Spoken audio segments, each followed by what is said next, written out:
Hey, what's up, you guys? It's Xenox from Xenox&Rikuplayspokemon. So today is for another Pokemon facts because I love doing this thing. So this video is gonna be pretty long, but it's the 10 disturbing facts on Pokemon. So it's gonna be pretty long, but it's pretty weird. It's disturbing. So it's the first one. It's the Pokemon Gotia. It says it's disturbing enough that Gotia, this Pokemon starting from resemblance a baby that stares at something only it can't see, but once it's evolved into Gotorita at level 32, it creeps factors gets sent sky high. With hypnosis mastered, the creature steals people away at night. Whether it steals people away as offerings to the thing only it can see is impossible to know. Once evolution to Goldtiel is achieved at level 41, this creature uses its psychic ability to see the future, specifically to death of their trainer. While useful in combat, having this Pokemon in one's arsenal is just too creepy. You can always look on the bright side. If Goldtiel isn't kidnapping its trainer, it's probably only because it knows death is imminent. Next one. It's Spunk. If you're looking for a precocious and spunky critter to keep by your side, then Spunk fits the bill. Sure, it's a little weird that the pig-headed Pokemon use a giant pink pearl on its head to amplify its psychic abilities, but the way it hops around on the spring it possesses in a place of a body, adorable, until you learn that the springing isn't a sign of Spunk's rambunctious attitude, but required to live. That's right, if Spunk stops springing, he stops breathing, stops doing pretty much anything. Really try to imagine what kind of paranoia results when death is just a missteps away, and it suddenly becomes easier to understand why Spunk is also kleptomaniac, ever pursuing a bigger and better pearl. So yeah, it's weird. So, the next Duskull.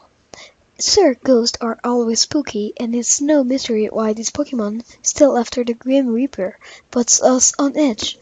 But the single glowing eye sliding back and forth between eye sockets is just the tip of the iceberg where additional eeriness is concerned. Duskulls are nocturnal Pokemon, mostly inhabiting dense forest, obviously, but isn't interested in woodland creatures, only children's. This floating Pokemon is rumored to pursue kids who don't follow the rules. Why? Because it enjoys the sound of them crying. But hey, it's not all creepy. Once Duskulls evolve into Dusclops, it is capable, I'm gonna say it in French. Prepare yourself. It is capable of swallowing anything to its body cavity, never to be seen again. Will let you use your imagination. So we're gonna see again Drowsy. It's super the same of the last video, but I'm not gonna tell because there's more information. We don't know if there's something about the psychic type Pokemon that brings out the most troubling into developers, but Drowsy is yet another hypnotizing creature that makes our skin crawl.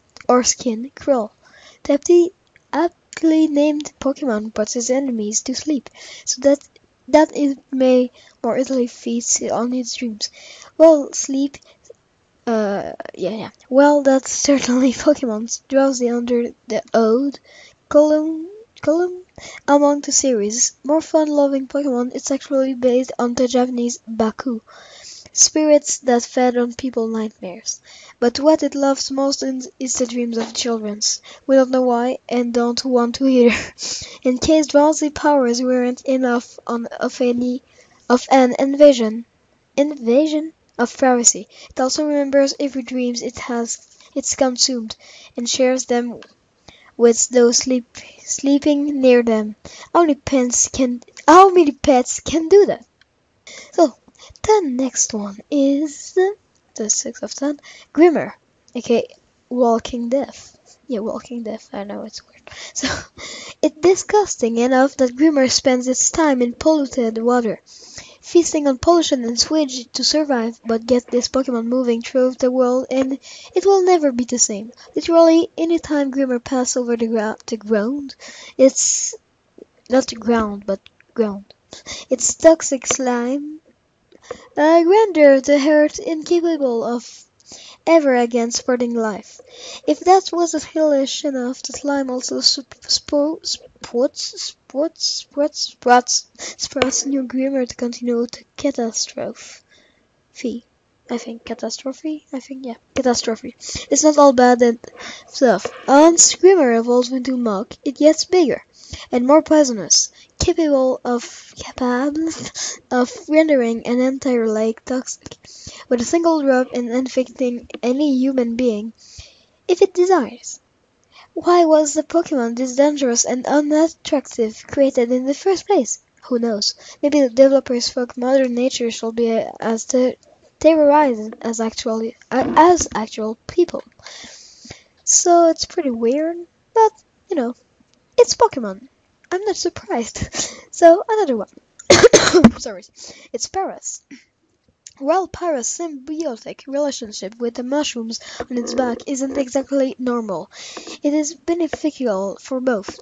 Paras feeds the mushrooms with his body, and the fungus provide the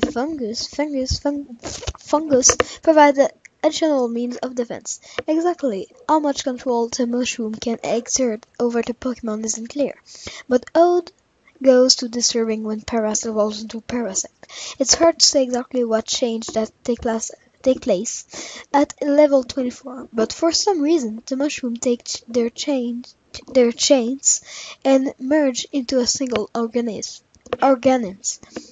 taking over the Paras in the process. With an 810, I'm gonna write in the word in the screen because I don't really know how to say it. Aggression and a pair of zombie-fed milky eyes. Anything cute or endearing about Paras is represented by a demonic drone known as Parasect.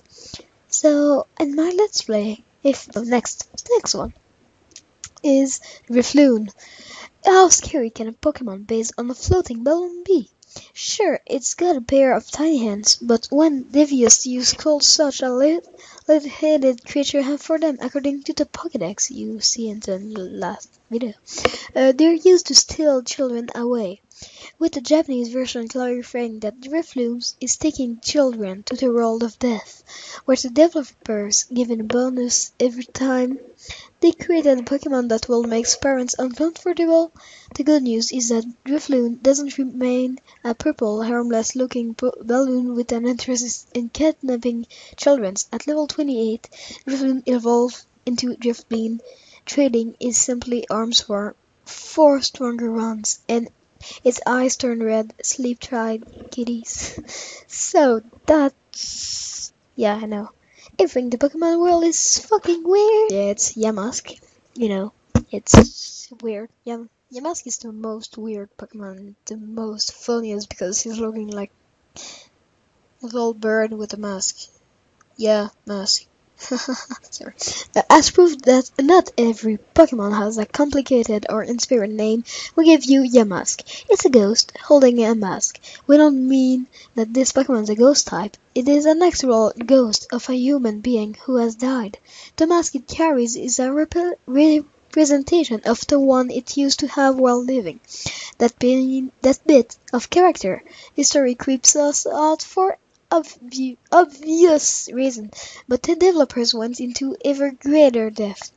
Besides occasionally starting at the mask and breaking into tears, Yamask has an even more sinister side. Since the mask itself carries a trace of the Yamask human identity, someone wearing it will allow the Pokemon to possess them. To what end? Who knows? If trends hold off, we put our money on kidnapping children. Unsuitable to Count Fagrius, this Pokemon uses its sarcophagus body to lure in humans and Pokemons and turn them into zombie-fed mummies. It's Banette. There is no need to explain why Banette gave us the willies, since the most apt description of this creature is liked Pokemon that is possessed with pure hatred. You see, Bennett wasn't always a Pokemon, but a doll that was lured into being by the hatred that fell throughout the chill that abandoned it. That's already the stuff of nightmares. But the creators went further, making Bennett poke itself with needles to generate energy for its attack, and even sporting a zipper in place of a mouth. What makes Bennett even more disturbing is that it evolved from Shuppet, a fairly adorable little ball of gray that is drawn to people, feeling of envy. We guess it's poetic that evolving lets Shuppets turn that envy to action, but a zipper mouth? Do they know kids play this game? Seriously, a zipper mouth. The last one is Cubone. Yeah, this one is pretty weird. From first glance, Cubone is about as cool as a pet could possibly be. Essentially a dinosaur, Cubone walks on its hind legs, swing a bone club, and wears a skull over its face, peeking out from under it like a little kid trying to appear for his friends. But in the vast expanse of Pokemon, Cubone might just be the most disturbing of them all. You see, that skull isn't just a part of a Halloween costume or trinket. Cubone discovered while navigating a Looney Tunes desert. It belongs to its mother. Apparently, it wasn't enough for Cubone to simply cry it in the night for his lost mother, and a more literal connection was needed. We're not going to ask how Cubone actually acquired the skull of its mother, but things get trippy when it evolves in Marowak. Marowak? Yeah, Marowak.